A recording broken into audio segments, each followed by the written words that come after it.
Sijā Amberland Real Estate pirmsākumi meklējami tālajā 1997. gadā, kad tika dibināts Sijā Jaunliepājas namsaimnieks. Mainoties nekustamo īpašumu tirgumu un attīstoties tam līdzi, tika dibināta jauna kompānija ar jaunu zīmolu, kas specializējas Latvijas nekustamo īpašumu realizācijai ārzemju, īpaši Krievijas un Lietuvas tirgos.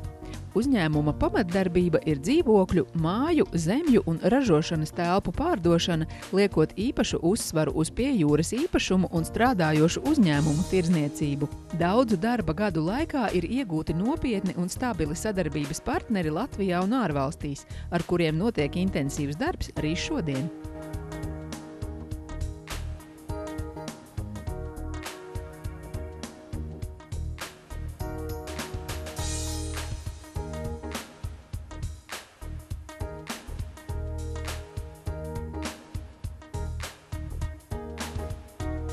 Sijā Amberland Real Estate nodarbojas ar nekustamo īpašumu pirkšanu un pārdošanu, īpašumu realizāciju ārzemju, īpaši Krievijas un Lietuvas klientiem, nerezidentu uzturēšanās atļauju kārtošanu, kredītu kārtošanu līdz pat 100% apmērā no pirkuma summas, darījumu norises kontroli un konsultācijām, jūsu īpašumu izīrēšanu un īrnieku uzraudzību.